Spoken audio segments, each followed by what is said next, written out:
I know that you didn't wait to hear me, but I also appreciate, as Representative Schroeder does, the fact that you've waited and that we are in for a treat this evening.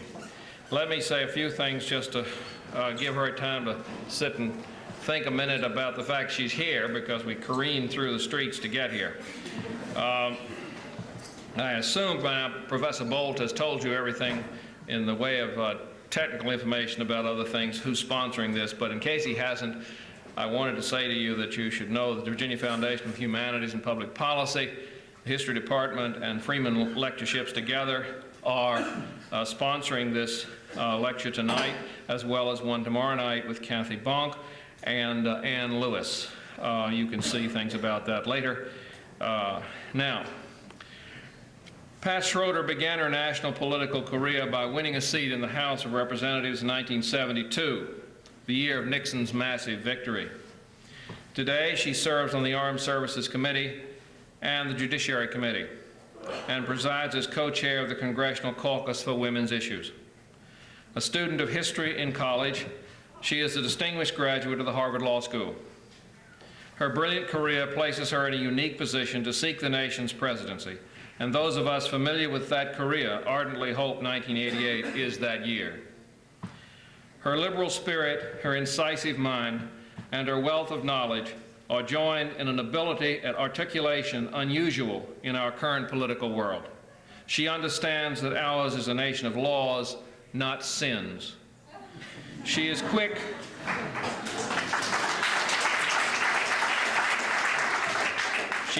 to identify what she has described as a kind of unbelievable rhetoric from the right. She makes no apologies for being a progressive Democrat, a major reason why she can answer the jibes from the right. Just this summer, she successfully silenced Representative Newt Gingrich, no small task. Please, Mr. Gingrich, she implored, don't play that game that the Democrats are trying to find a nice little safe harbor for communism in this hemisphere. You are demeaning us. He had no response. Long before Irangate, she was the first to characterize Reagan's administration as the Teflon presidency. She demonstrates political courage and confident leadership. No one is more appropriate to open our celebration of the Constitution than Pat Schroeder.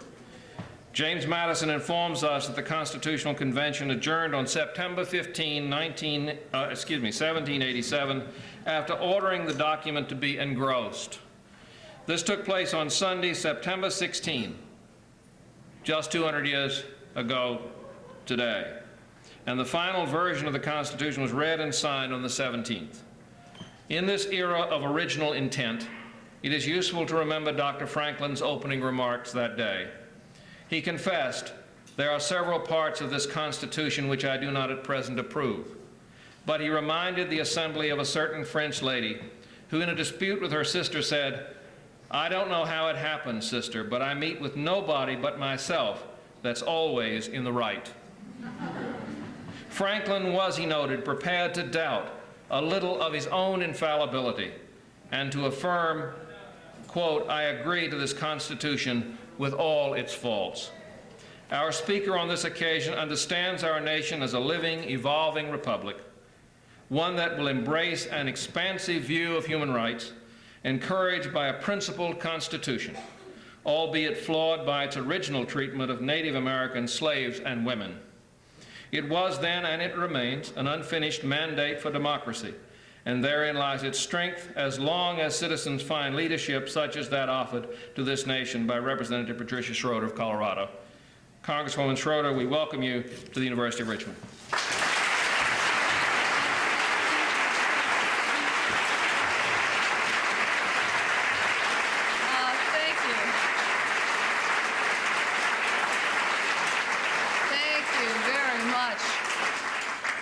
Well, I apologize for being late. You really are dedicated to the Constitution to sit here this long. The other thing I want to say is our celebration in Washington was outdoors at noon for 2 hours in the heat. So at least you've got a lot more sense down here. You waited indoors in air conditioning, and that's great. Now, I was trying to think of a contemporary title for this, and as a woman, as the dean of the women in the House, which means I've been elected long and around longer than any of the rest, one thing I thought of was, here we are 200 years later, we can send a man to the moon, and we still can't put women in the Constitution.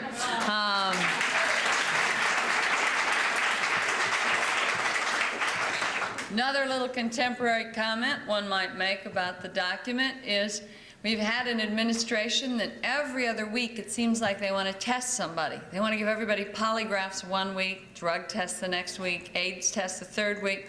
After Irangate, I want to give them constitutional tests because they somehow seem to think it's written in there somewhere that the whims of the White House are above the law, and they are not.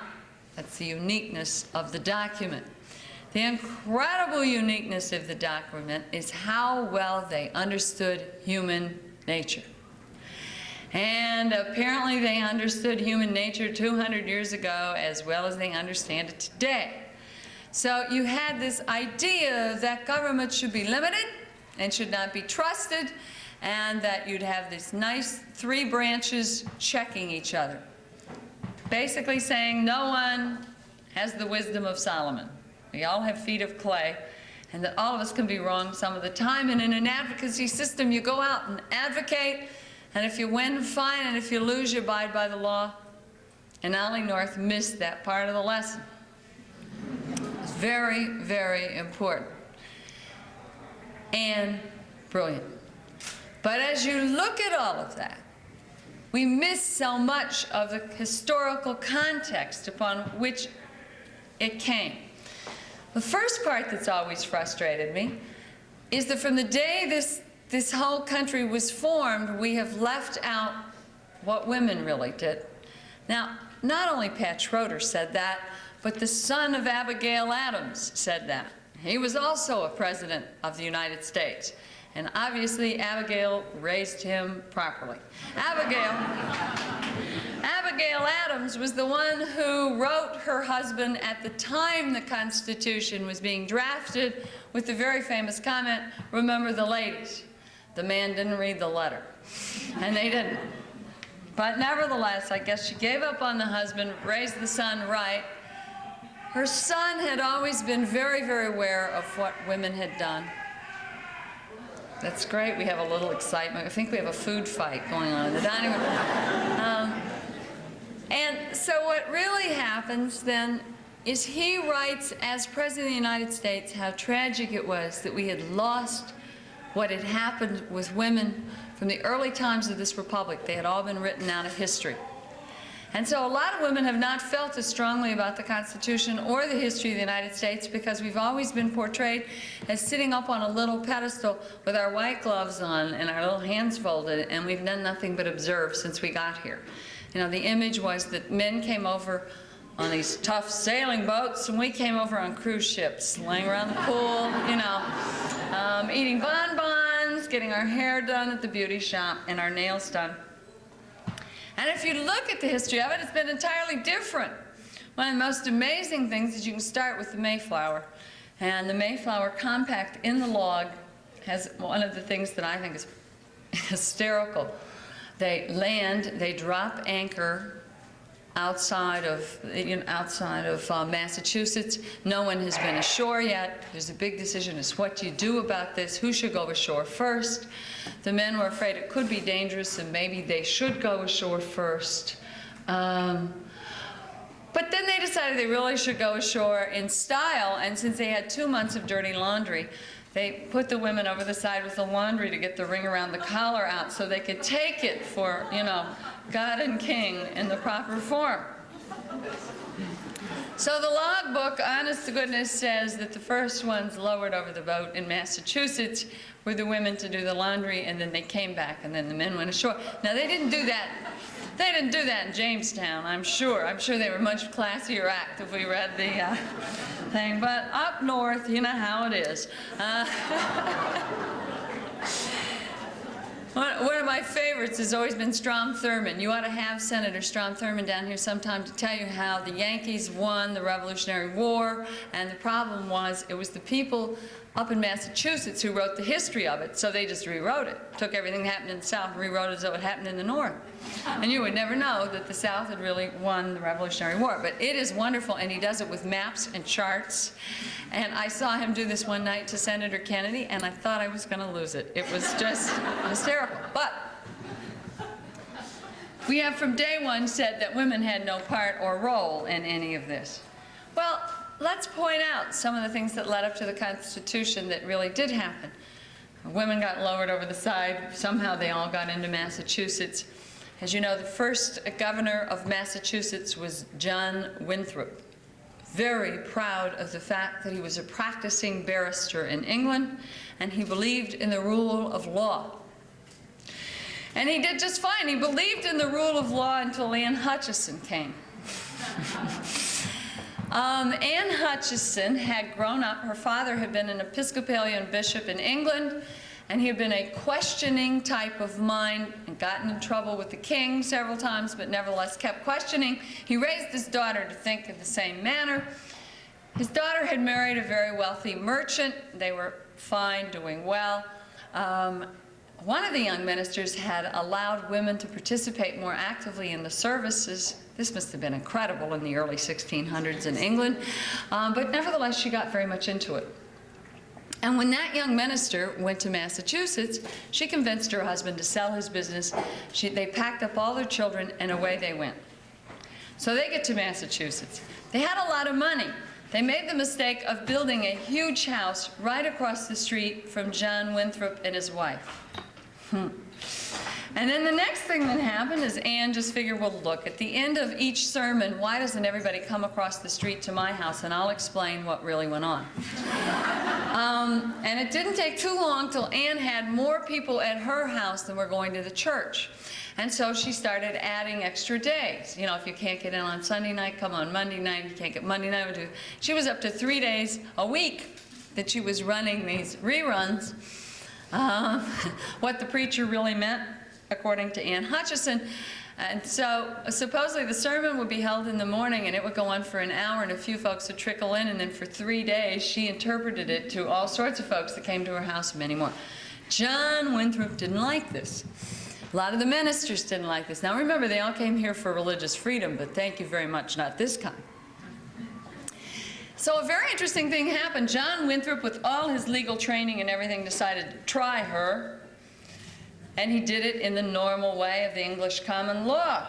He was the prosecutor, there was a judge, and there was a jury. And he didn't win. It drove him nuts. Couldn't stand it. So he decided to try her again. This time he didn't want to mess up. He was the prosecutor, and he was the judge, and he was the jury. I don't know quite how he did it. He must have run from box to box, you know, talking to himself. But it's not a great surprise that in that instance, he won. He won his conviction. Now, if he couldn't win it that way, he'd be in real trouble. But he did. So she and her husband pull up stakes one more time in the middle of the night and take off and form the first colony in America where religion, freedom of religion, is written in the founding document. So I think that's very important. And then, of course, Massachusetts really went off the charts, trying women for being witches and everything else, because half the colony went down to join Anne Hutchinson in the colony that allowed religious freedom. But I think that's a very proud heritage that most people don't know. Massachusetts' main concession to it was they have a little statue of her out in the garden around the Capitol, but that's all. It says Anne Hutchinson. You wouldn't know who she was. She could have been a clothing designer from the 1600s, for all you would know. But fascinating history, and if you ever want to read it, you should. Right after the Revolutionary War, another interesting woman showed up in Boston. Black woman named Monmouth. At that time, they still had slavery in the North. And she read the principles of the Revolutionary War and decided it meant that she was now free. So she appeared in court, represented herself, and the judge was so totally startled. He said she was. Really an amazing case. And again, we know very little about her, but there is a picture of her in the museums in Massachusetts where she was. But so women were doing these things. Pre the Revolutionary War, you want to know where the first Tea Party was? One in Boston. And again, on this one, Strom Thurmond's absolutely right. It was a group of Southern women, first to board a British ship and throw the tea overboard. Strom says, I don't know if this is true or not, but when the people in Boston read about it, they said, oh my goodness, we're supposed to be stronger and more firebrands than the Southerners. We can't let this go by. So the men decided to board a ship, but they didn't have the guts to do it without putting on Indian costumes. Who's to quarrel with Strom? Then, of course, there's this story of Mary Goddard. I mean, before we got to the Revolution, we had to have the Declaration of Independence. And that is one of the first documents that came out of here. Well, under the English law, it was not treason to write down the Declaration of Independence. You could write down anything you wanted. There's no radio and TV, though, so it became very important who printed it. It's a little hard to handwrite 10,000 of them and then hand them out. So printing was the key. Every printer was registered, you know, had a seal, the whole bit. And clearly it was high treason to print this document. They got it all printed, and they took it around to people saying, have we got a document for you to print? These printers would say, well, thank you very much. Awfully nice of you to think of me. Good luck with your revolution, but you see, I like my head right where it is, and I have children and a wife, and I don't want... Well, they were having great trouble finding a printer, and finally they found a woman named Mary Goddard, who said, this is a great document, I hope the country goes, and I want to make sure George III knows I know what I'm doing. So she not only put her seal down, she wrote her name. So there's one woman's name on the Declaration of Independence, and it's a fairly gutsy thing to do. She was the one whose head went in the stocks if the thing hadn't worked out. And for that, they made her postmaster of her city. Who said this country is grateful? They forgot her name, but they made her postmaster. And then when she got older, because even then, apparently, men age but women rot, they threw her out. I mean, people were furious when they threw her out of her job of postmaster because they said, well, you know, honey, she's too old now. And people didn't think that was too nice. Some people didn't think that was too nice. Obviously, the power play. But there she was. And then there's the whole story of the Revolutionary War and George and Martha. Now, I'm really pleased to see that Alexandria, Virginia has finally discovered a woman to celebrate. And they are now celebrating Martha Washington's birthday because they're uncovering more and more about this incredible woman. America's image of her is this lovely, gray-haired woman who sat at home in Mount Vernon and did needlepoint while George was out doing brave deeds. And when he came home, the house was clean. I'm sure she ironed her sheets, probably waxed the driveway, who knows. But, I mean, you just have that image that, you know, everything at Mount Vernon was tip-top shape, and she was just waiting, waiting, waiting. And in between, she probably read the Bible or, you know, gardened, okay? Wrong. Martha Washington ran the plantation during the 9 months of the year, which was a tough job. And then for the 3 months of the winter, which were the toughest for the Continental Army, she loaded up jams, jellies, anything she could find in a big wagon and took off and spent every single winter, all 3 of them, with George. And the reason we know this is after the war, George came in front of the Congress and demanded they pay her for her services. You know what? He said she was the only thing that kept the Army from defecting. I mean, how in the world could you defect in the winter when it's cold and terrible and awful if this wonderful gray-haired lady shows up with jams and jellies and stays there with you? I mean, it's that wimp thing. Apparently that was even running, you know, way back there. She kept people from wimping out. And that's really remarkable. And they forgot to put her in the oil paintings. You know, we all saw them in our books. There's old George, and he's shivering, and everybody says, oh, it's wonderful, a general out with the troops. And you go to the Smithsonian, and there's a tent that he lived in. There hasn't been a general in this country that's lived in a tent since, I can tell you. But they forgot to tell you Martha went too, which I think is unique and incredible and tells you about this country, and it tells you about the Revolution. It tells you about a lot of things. Of course, our forefathers and foremothers were far from perfect. I'm not going to say that. But they were incredibly unique in the world, and the reason the world found our revolution and all the stuff that happened so interesting because the people leading the revolution were rich. They basically were the rich people in the colonies. And it is unique that rich people try to overthrow a king. I mean, we used to kind of chuckle about some of the birds in Virginia. We often thought that maybe they kind of like to go back, you know, and rejoin the monarchy. And I remember we all kind of chuckled when Queen Elizabeth came, because everybody was waiting to hear what Senator Byrd would say during the bicentennial. And I remember the speech very well. He ducked it.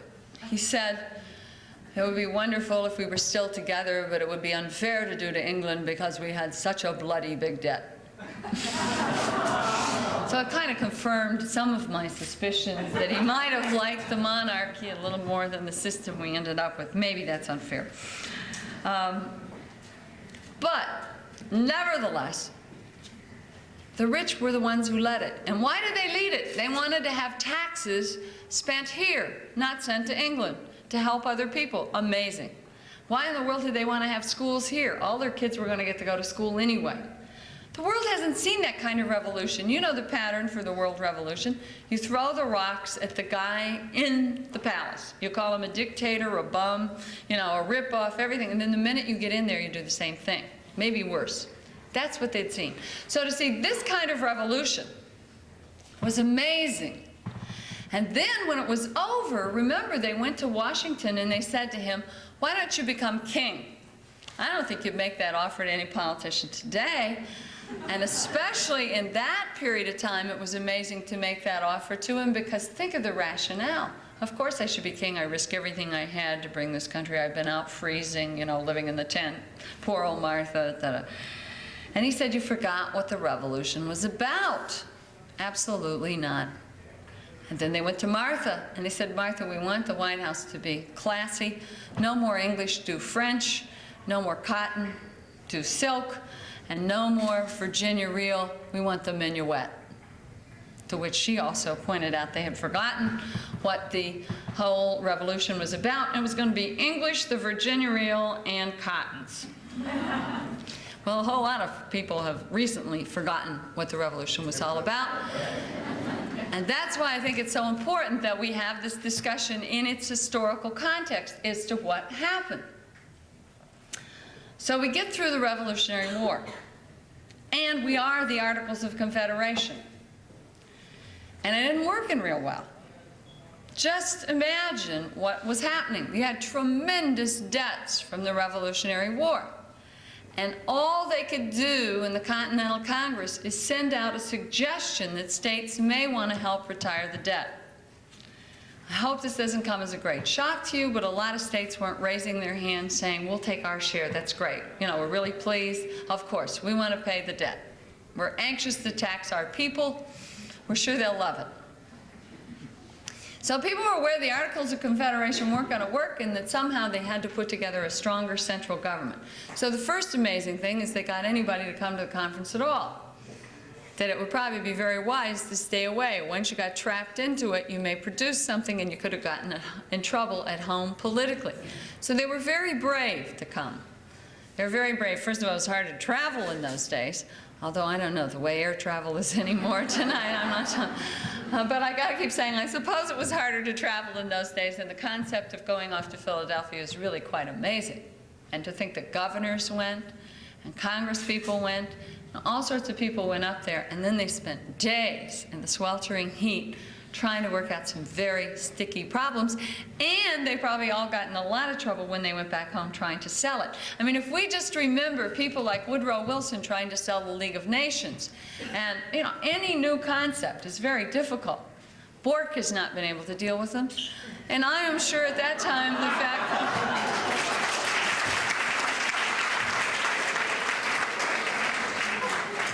oh, I'm sorry, that's another speech. I am sure at that time that getting that type of commitment and trying to put together a stronger central government, that's not even really popular today. So they were an incredible bunch. And then their understanding of human nature was even more incredible. And then even more incredible has been how we have kept being able to read it and expand it. Because yes, they did have faults, and they did have flaws. And you know, there were a lot of them who thought you should only vote if you own property, and clearly women couldn't get anywhere near it. And of course, the way they treated blacks and Native Americans, they didn't recognize at all. So obviously there were some really major loopholes, but the genius of it has been to keep expanding it and keep saying, yes, this is an organic document, and what we have to do is bring people into it. And that's been very, very important. The concept was always, we came here in different boats, but we're in the same boat now. And somehow they put us in the same boat through their interpretation of the Constitution, and we're able to expand it. Now, I hope you've all been watching these hearings. I think they're wonderful going on right now with the 200th anniversary of the Constitution. And to have somebody who's going to sit on the Supreme Court talking about how birth control wasn't mentioned in the Constitution. I mean, did he really think that that was one of the main issues they were going to take up? A lot of things weren't mentioned in the Constitution. Television wasn't mentioned in the Constitution. The hearings weren't televised, so under original intent, maybe his shouldn't be. He might be better off if they weren't. But that's where it is. And so we've evolved with that, and I think while we're a long way from being at our goal, we've come a long way. Nevertheless, also. We've come a long ways, and that contrary to what we're hearing today on television, the Constitution says the majority does not rule. There are minority rights. If you ever go back to majority rule, I don't think any of us better live here. And if you go back to the things that came out a little later that were very important in the Bill of Rights, then you can go to Mr. Jefferson. Mr. Jefferson wrote his own tombstone because he didn't want anyone messing it up, which is probably not a bad idea. And he did not put on it, he was President of the United States, because he didn't think that was nearly as important as the 3 things he put on it. 3 things he put on it was his involvement in drafting the freedom of religion clause in Virginia's Constitution, upon which the Bill of Rights was based, and also the freedom of speech clause, because he thought those were absolutely essential to maintaining this democracy. And lastly, he put down that he had given everything he had to form the University of Virginia, because he felt that it was so important that opportunity and doors be open to everyone, regardless of what kind of income they had. And that's what America was about, opportunity, and opportunity equaled education. And that we should be a nation of thinkers, a nation of thinkers. And we've lost that. We've lost a tremendous amount of that because we're not funding education the way we did. We're back to saying, if you're rich, you can go. Jefferson, Washington, Madison would not be pleased. Not be pleased. And I think all of those roots are very important to pull back out because they are fantastic roots. And they were roots that gave generations wings, building on them. And we can't let people reinterpret them. You know, we've had a long tradition of then what happened in politics, and we kept opening the door a little more. Originally, the politicians were very wealthy, landed, finally get a few more people in, We finally been able to get some blacks to move in, especially after the Civil War. Few more moved in. Then finally in the 20th century, they let in women.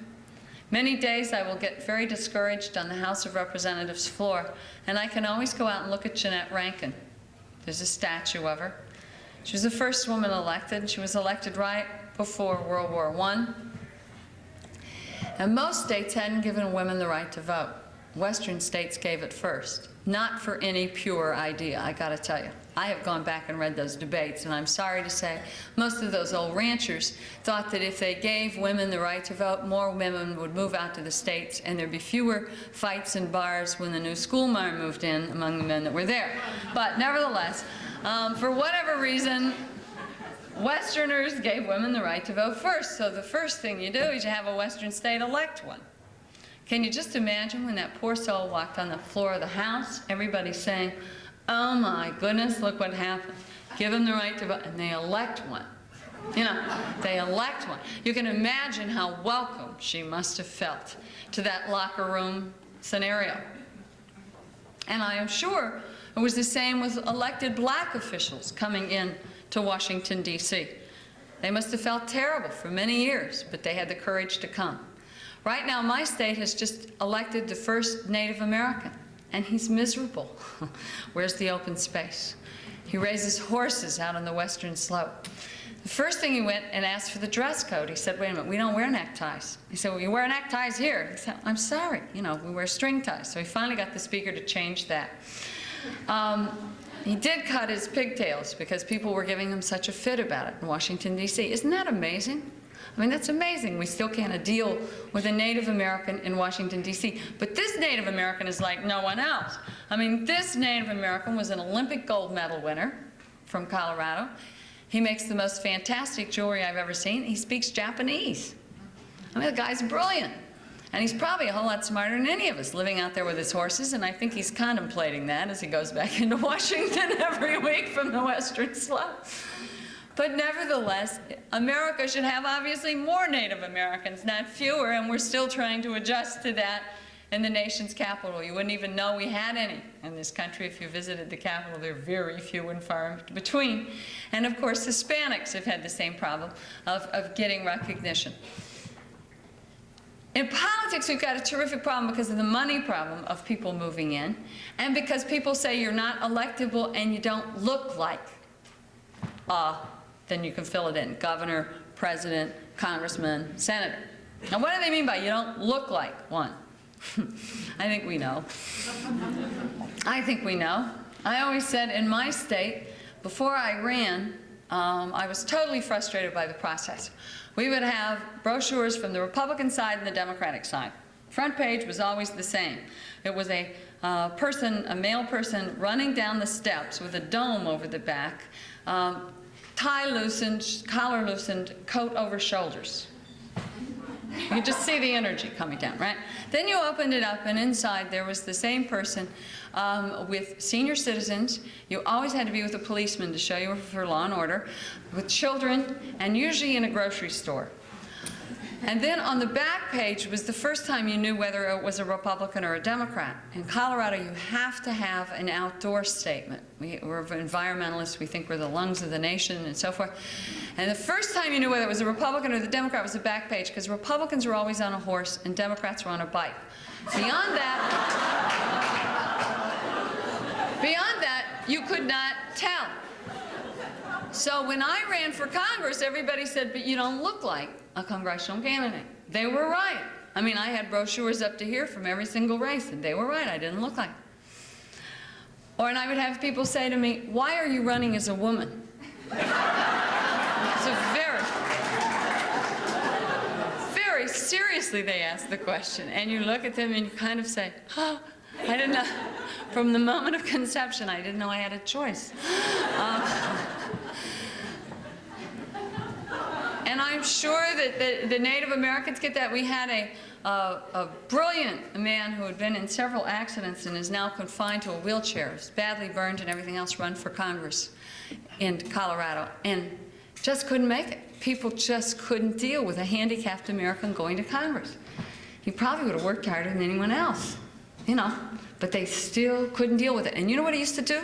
He'd go into parks and go on the radio and say, I'm in the park, come see me, and come get used to seeing me. And I would just, my heart would ache. But he'd say, you know, people are uncomfortable seeing me, and all I know to do is say, come look at me. I know I'm badly burned, but everything else functions. Come talk to me, come shake my hand, get used to looking at my face. He almost won. He only lost by 5,000 votes, but it says something about politics and still how hard it is to keep opening doors to anybody who looks a little different than the traditional brochures that have come down. And that kind of excludes an awful lot of people. And yet in representative democracy, we need them all there. The theory is they should all be represented, that somehow they can't get in that front door because people have such trouble getting over the images. Well, gradually we're breaking them down, which is good. But we've all got to work a little harder. When we say it's what you do and not how you look, and then we turn around and vote on how you look, or we say that we're only concerned with character, but then we go for style. This is the country where people say, looking good is better than feeling good, or whatever it is, and we got to change that. We're going to see, I think, more women move in, although the bad news, I must say, about women in politics is that we have the same number of women in the Congress today that we had in 1964. We have not gained one number, not one. And what is that number? Where we are at 24. 24 people out of 535. So we're not a large group. And in politics, numbers do count. The Black Caucus and the Women's Caucus is about the same. The Hispanic Caucus is smaller, and of course the Native Americans have one. And really, I do think that says that we have not worked hard enough to keep carrying on the tradition of this constitutional idea of everybody being able to participate fully at all levels so that we have the best. We should have the best government. We should have the best foreign policy in the world because we've got people from every single country. And yet, if you look at our State Department, the tests that they give discriminate against every single school in America except 3 northern universities. They ask questions like, who won the Cannes Film Festival in 1955? Everybody knows you have to know that to understand how to make a sensible foreign policy. Baloney. So again, we need to, we've made affirmative action into a snarl word. It should be a great purr word. Because really, the strength of this country is its uniqueness, its diversity. Can you think of another country that could have produced an Elvis Presley or rock music or the kind of you know, people have figured out how to make machines to copy what we do, but they have not figured out how to unleash the creative energy we have in here from all the cultures coming together. Last summer, I was going up to an Afghan refugee camp in Pakistan. It was August. It was very hot. And I don't think it's any great secret there's been some terrific problems going on in India between the Sikhs and the Hindus. We lost an engine on the plane we were flying on, so we stopped at an Indian airport. It was about 110 degrees in the afternoon while we worked on this engine. Now let me tell you about this plane. When we got on this Air Force plane, the Air Force had said, all right, Ms. Affirmative Action Schroeder, we're going to give you an affirmative action crew. It was the first congressional Air Force plane with a woman pilot. And of course, all my colleagues got on saying, oh, it's because of you, Schroeder. If you'd only known, you know, we'd have never gotten on. Then they went into this whole rap about how scared they were, and I said, you know, it's the first time I've ever been relaxed. And it was funny, and they had, I mean, it was an affirmative action crew. We had everything in America represented on that crew. I thought it was wonderful.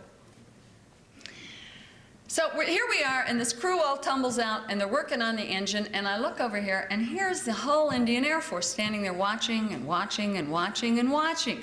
Finally, after 2 hours, they got it together. We're starting to get back on, and my curiosity couldn't take it anymore. I went over, and I said to one of these guys, why are you watching this? It is too hot to be outdoors in the sun. You certainly must have figured that out. And you have these kind of engines. What is so exciting about watching this crew put together an engine? And he said, you really don't know, do you? And I said, obviously I don't know, that's why I asked the question. He said, we are not watching you put together the engine, we don't care about the engine. But he said, I'm a Sikh, and 2 of my brothers have been killed in religious fighting. And he said, I'm gonna go from here to the American Embassy to try and apply to immigrate. And he said, I bet almost everyone else is. He said, well, we're not watching that. What we're watching is women, and blacks, and Hispanics, and white males, and everybody working together. And he said, what we're so amazed about is that's not woman power, black power, Hispanic. That's American power. Don't you understand what you've got? And that's right. That is right.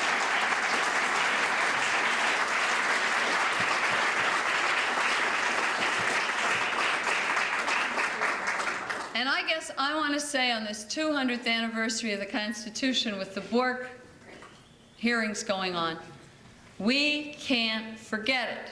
Because there's a lot of people trying to make us forget it and rewrite our history.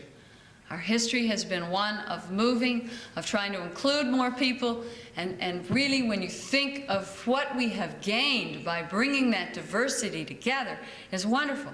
Just think about our food.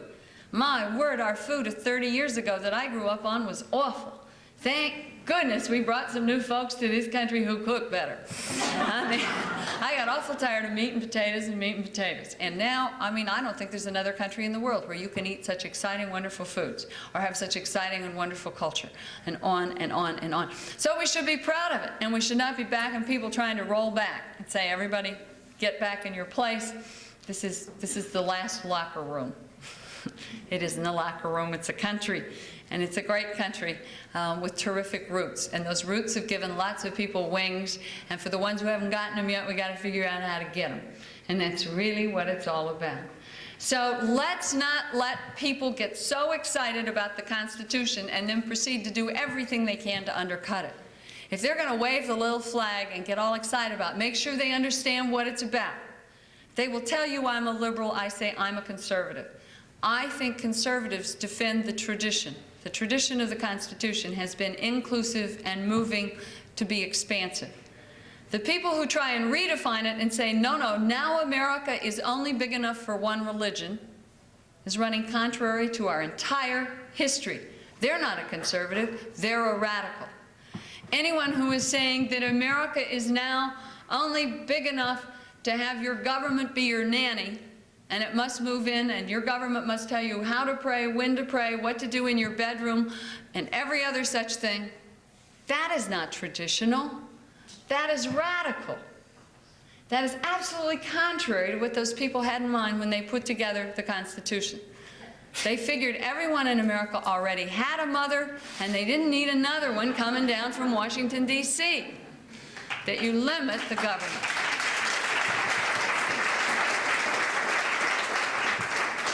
And you know, a lot of people forget how real this is. I am the dean of the women. I admit I'm old, but I want to tell you, when I went to Harvard Law School, the case they've been talking about on television, if you've been watching, Griswold versus Connecticut, was very real. I was a married student at Harvard Law School, and I broke the law every time I brought birth control pills into that state. And I kept thinking, if I ever got arrested, I'll probably never get to practice law anywhere. That's what Griswold versus Connecticut was about. A lot of people now take those things for granted. Let me tell you, my generation, states could make those kind of laws. You could not sell birth control devices in the state, and it was illegal to bring them into the state. So you could have a criminal record for that. And we have a man who wants to sit on the Supreme Court and thinks that's perfectly all right. We better think about that. And he thinks it's all right because they didn't write down birth control in there. Now, come on. You know, if there's any right to privacy, is it not that? I would hope so. And we could go through lots of other things, too. I mean, that's just one issue. But as I could say, as one person who lived that, here I was at Harvard, where the medical school had been the one that had invented the birth control pill and couldn't give them out under state law. Isn't that amazing? Well, hopefully, we can use this 200th anniversary to come back to what the real tradition is, remind this country who the true conservatives are. Don't let them use code words. The new code word is, we are against activist judges. They always kind of tug as they say it, you know? Well, let me tell you, what they're pushing is activist judges. They're pushing activist judges. They're not pushing judges that go along with precedent, stare decisis, and all the things that are in the law. They're pushing activist judges that are committed to a plan of undoing things in the law that they could not undo by elected officials in the House and Senate. That's what they're doing. They made up a litmus test and said, look, we tried to get these things through the House and Senate, but people wouldn't vote for them. So we want the court to now reinterpret the Constitution to say these things are illegal. That's really what it's all about. And it's not what the Constitution had in mind. They had checks and balances, not overruling. Not saying we can't do it one way, we'll do it another. It's the same kind of thing that Ollie North was trying to do in the basement. you know, we didn't win here, we'll do it another way. That's what it is. So don't let them wrap it up in red, white, and blue. Take the party to Disney World. We get all sorts excited because Minnie Mouse comes out for the Constitution. The Constitution is a thinking man's document put together by our thinking forefathers and foremothers, and that's our conservative heritage we better hang on to, because otherwise we may find all sorts of things in jeopardy that we sit here comfortably taking for granted. You know why? Because I think we worship progress, and we always think it's going to get better. And it can roll back. It can roll back. We've seen it with civil rights. We've seen it with everything in the last few years. So it can roll back, and it isn't automatically mandated that they're going to keep interpreting the Constitution in the traditional ways they have of the past. So here we are tonight. Thank you very much for your patience and your waiting, and I'd be really happy to try and answer questions if anybody has any. Or I'll take answers.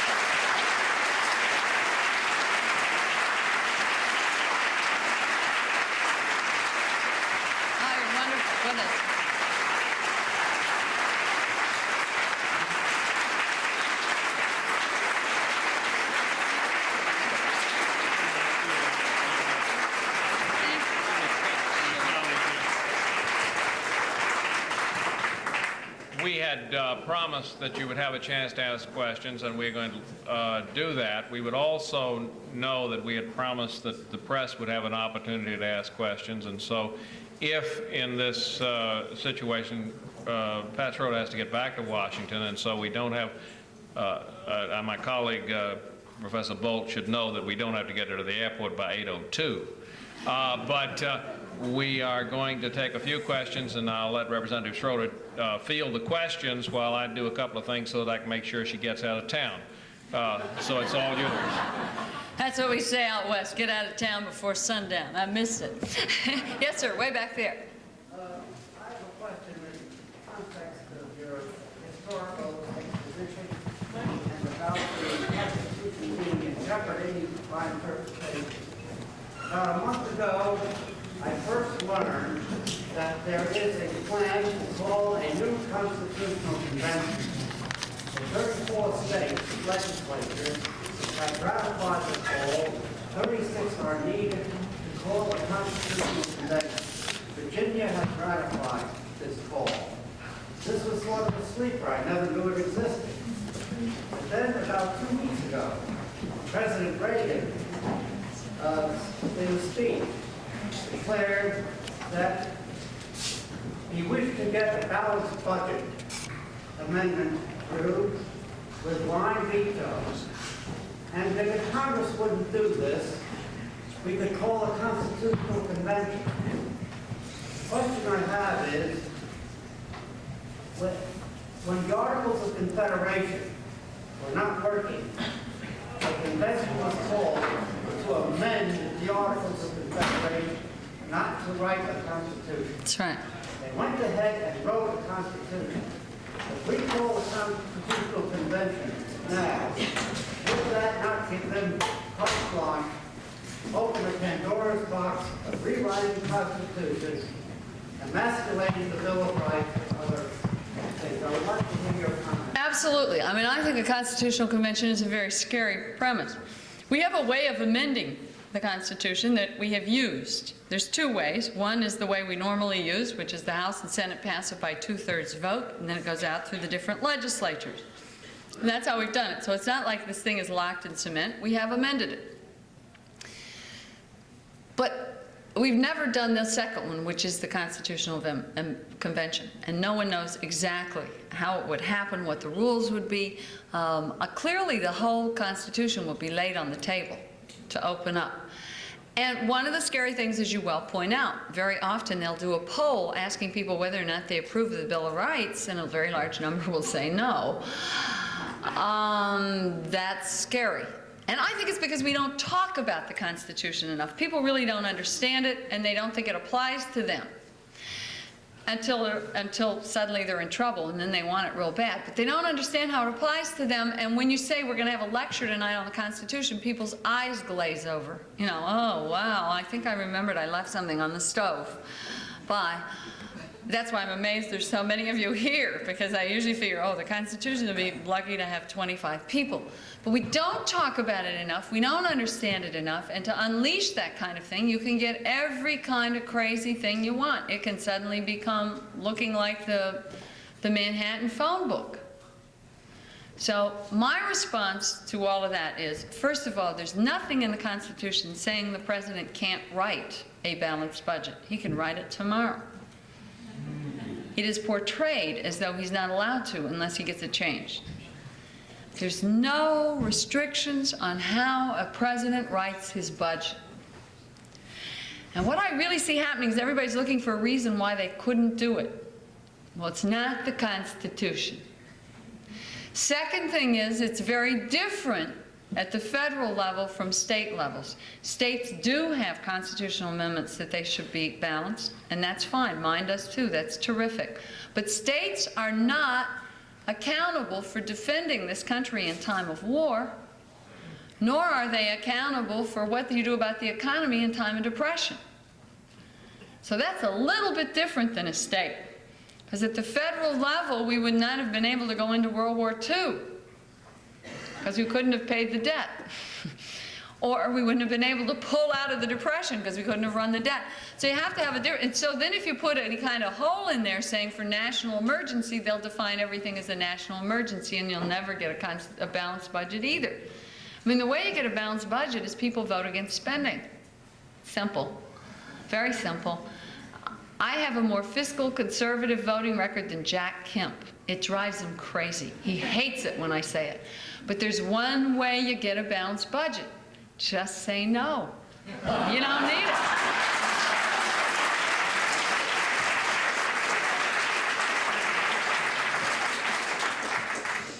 Anybody else? Yes, ma'am. I was wondering what your opinion is of the power of the media. Today, I think Geraldine Ferraro mentioned that it really patriotic with her family when she ran for office, and also what they've done with Gary Hart compared with what we know here John Kennedy got away with 25 years ago. Well, first of all, I've always felt that if you run for public office and ask for the public trust, you must act in the public interest. And if you don't want to act in the public interest, then you shouldn't ask for the public trust. Now, the question is, how far do you go with that? I come from Marlboro country, where every time you get off the plane, they're shooting at your feet saying, "Tap dance, woman." So every year, you know, we put our income tax in the record. We do the ethics statement. We reveal everything. I wrote the law. I assure you I'm in compliance. And I really think that I owe that to people, to show I'm paying taxes, that I have no conflict of interest, that my husband doesn't have a conflict of interest, and so on. And that is very important. And so that part of it, I think, is legitimate. And I think part of what happened with Ferraro, which was very sad, is some of the things that went on she didn't even know. I mean, I think she was crushed when she found out that her husband had not treated the children equally. It's the first time she knew of it, and that would be pretty heavy to deal with. The second part is not so much that the media is getting into your personal life, but the politician makes the personal life an issue. If I stood up here and I said to you, "People of Virginia, elect me, I'm the best housewife in Virginia. I live in Northern Virginia, I wax my driveway, I iron my sheets, everything is immaculate. I do all that, I have time to be in the house, therefore, you should elect me." I have now made my housekeeping an issue. If a reporter goes into my house and says, "My word, it looks like a Superfund site, call the EPA," or "It looks like a bomb went off in a Kmart," and it is closer to that than the other. Someone might say, "Well, what are they doing in Schroeder's house?" Well, I'm the one that made it the issue. Do you see what I'm saying? And I think that's what happened. When you say, "I am pure, follow me, you'll be bored," you've made it an issue, right? So they follow him, and they weren't bored. So I think I hope that's the bright line. If it instead has become, "Gee, we want to tour your house, we want to look in your drawers and find out who has the messiest doors. Now, I think that the New York Times came close to going over it when they suddenly, you know, they wanted your grade school records, they wanted your, it's like in 3rd grade you got sent to the hall for chewing gum, and in 4th, I mean, you know, that gets to be a little ridiculous. No one is running to be Mother Teresa. But on the other hand, you don't want to elect Imelda Marcos. So, you know, it's a balance, and it's like everything. Sometimes it goes too far one way, and sometimes it goes too far the other. But we certainly, I don't think, want people closeted either. So it's tough. No one has a magic answer. Yes, sir? Do you believe that the idea of arms for hostages is bad, or do you think the way it was carried out was just the wrong way? Do you think the way they did it was Oh, I think arms for hostages is a terrible idea, because you only get more hostages. How would you deal with it if you had such a situation? Well, you certainly don't deal with it by giving them a reward, which is what you're doing if you give them, you know. It's like if I was a hostage and they were trading something for me, then they're going to go get another hostage to get more. Have you ever seen anybody who says, well, that's enough, I've got all the tanks I need, I've got all the guns I need, I've got all the missiles I need? They figure, this is how you unleash the treasury, or you know, you get the wish catalog from the American government. Here are the weapons, order, and tell us, you know, put a price on their head. You cannot do that. Now, it's very hard because we get emotionally attached, but the free world must stand strong and say, no, we don't do that. I mean, we do not do that. What you are doing is wrong, and you are outlaws, and we must try and ostracize them and not trade with them. You know, that's the worst thing we can do. We're rewarding them. Yes? With respect to the Bork nomination, what do you reply to people that say the only issue that we are constitutionally allowed to deal with is whether or not the man is legally qualified? I mean, historically, that's not been true. Historically, and in the Constitution, it says the President or the Senate advises and consents. And that means their advice is on the table, too. Plus, there's another aspect of the Bork nomination that's very different that we've never seen before. Sure, people have appointed folks in their own party. That's not a big issue. Democrats appoint Democrats, Republicans appoint Republicans. That's not the issue. This is the first time a political party went to a political convention in Texas and wrote down the criteria for a judge.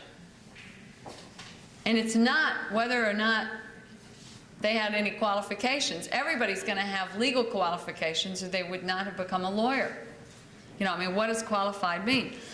They have to qualify on this laundry list of political items that you must believe in. Not that you're a Republican, but you must believe in the following things, that you would be willing to do everything you could in your little black robe to change these awful things we have not been able to change any other way. And that's what makes it so unique. And the reason Bork is so scary is he looks like a team player. I mean, when everybody else would resign rather than fire Archibald Cox, he did it. So you kind of have the feeling that he has put the bit in his mouth, and he's ready to be the team player and carry out the, you know, the platform of a political party adopted in 1984. And that, we just have not had that happen. And I don't think we want either political party sitting down and deciding what kind of judge they want. And those are the qualifications that are being set up, not the traditional ones of legal scholar, you know, good decisions, well-written, and so forth and so on. Let's see, up here, yeah. My question was along the same lines. Do you think, personal views aside, that Judge Bork's nomination will go through? And if it does go through, do you see him overturning Roe v. Wade? I think he can't wait to overturn Roe v. Wade, and I think right now, yes, it will go through. And I hope that people, I think right now it's probably 55-45. But what does that mean? You change 6 votes and you win. And I think people in the South have more leverage than anyone else because that's where it's the squishiest. So, you know, I think that kind of leverage of talking to folks is very important. Way in the back.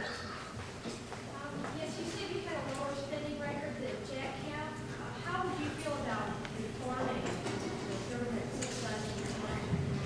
How do I feel about farming?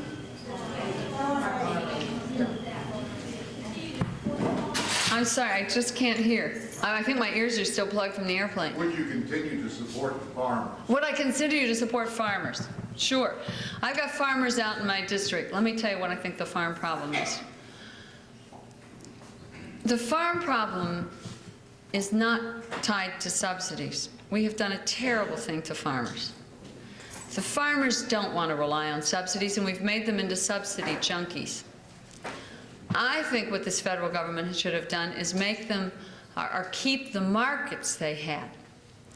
Every country that we have a huge trading deficit with, Japan, Western Europe, and others, is importing every single thing our farmers make, and we have surpluses in. And we've given away those markets. Now, I want to tell you why in the world we lifted the quota on Japanese cars and couldn't get in Colorado beef, and couldn't get in Florida oranges, and couldn't get in wheat to Japan. I don't know. Free trade always was reciprocal free trade, not one-way free trade, and that's what they've been doing. And so what we've had happen in the last 6 years is we've had the farm budget go from $6 billion to $32 billion in 6 years, and more farmers going broke than ever. Now, what has happened? We have had large corporate farmers hiding behind the troubles of the smaller farmer and getting through these huge bills so that they're taking an awful lot of the subsidy money out, and that is wrong. It is wrong to pay the Prince of Luxembourg $2 million in subsidies from the American taxpayer for his farm, I think. So every year I have voted for the things that would limit the payments, you know, and cut out the large corporate farms, and on and on and on, and we've lost on that. And I think what's happened to the farmers is just awful. We've put them in this awful begging position. They beg and the other people get rich. And we got to go back to getting the farm. 40% of world trade is done in what is called counter trade. 2 times we have passed it in the House, and the administration's refused to implement it. How do you do it? You say, okay, you can send your Subarus over here, and we're going to pay you in either wheat, corn, timber, cattle, you know, soybeans, whatever. And no money changes hands, and everybody comes out better off. Our administration says we don't do that, we do cash. We're a mainline country. Well, we don't have any cash. And so what we do is we pay them in cash for the Subarus, and then they'll go buy the wheat from someone else for 5 cents a bushel less. And our farmers take it in the ear, and then we have to try and figure out how to bail them out, and we end up bailing out everybody else. So I really think the thing is so messed up. Yes, the farmer needs help, and what he needs is an aggressive president that's making sure he gets his markets back and his dignity back. He can compete anywhere. If we had free trade, he'd do terrific. Because you know what? In a free marketplace, the most efficient people make it. And there's nobody more efficient than the American farmer. I mean, we have bigger farms, and they're more efficient than anywhere else. And they can't make it because of all this other convoluted stuff keeping them out. They sell beef for like $36 a pound. In Japan, we could send our cattle from Colorado over on airline seats, first class, and still make money. So, you know, I mean, that's crazy. One more question, and we'll have to call it quits. We got a gentleman back here, and you're with the press, aren't you? We're going to give you a shot at her just as she walks out, so go ahead. Representative Schroeder, if I understand Mr. Bork correctly, his problem with cases like Griswold versus Litigant is that he feels that Supreme Court justices have no right to decide which rights are fundamental, which liberties are fundamental, that those sort of decisions should be left to the legislature. As a congressperson for over 15 years, perhaps you can shed some light on exactly how hard it is to get Congress to define fundamental liberties. Well, it is. It's very hard to get anybody to define fundamental liberties, because something has happened in America where everybody wants to be a windsock. You know, you take a poll, see where the people are, and then that's how you come out. And most people in legislative bodies kind of like to check their spines at the door as they come in and not take tough stands. But the things that are in the Constitution that are so important, the right to privacy, it may not say birth control, but my word, what could be more private than that? If that isn't privacy, I don't know what it is. Those kind of things have been interpreted by the courts to see if laws measured up to them. Remember, the one thing the court can do is decide that the Congress or the legislature went too far and treaded on constitutional liberties. So really, the Congress isn't supposed to define fundamental liberties. They're defined in the Constitution. We're supposed to know how they're defined, and we're not supposed to make laws that impinge on them. And if we do it, then the courts are supposed to slap our hands and knock it down. But that's it. Fine. I mean, that's the role when we have overstepped our bounds back and forth. So we don't really sit around and debate fundamental liberties, because most people are perfectly happy with how it is in the Constitution. Some aren't and try and change it, but at least they offer it that way. But basically, they were set out in the Constitution and the Bill of Rights and later amendments. And so therefore, the idea is that we just try and have that in mind when we make laws and don't go too far. And Griswold versus Connecticut was saying the legislature went too far and clearly crossed the privacy right that every American citizen has, and legislators cannot impinge on that right to privacy. Thank you very much.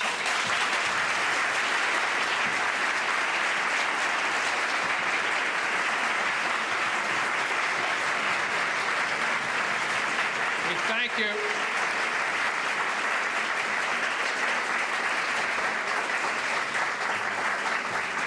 For just a fleeting moment yesterday, a colleague came in and told me, Pat's decided to run. And I knew what I felt when I thought they were not talking about the faith healer at the beach. This is what we might have in our future. Thank you.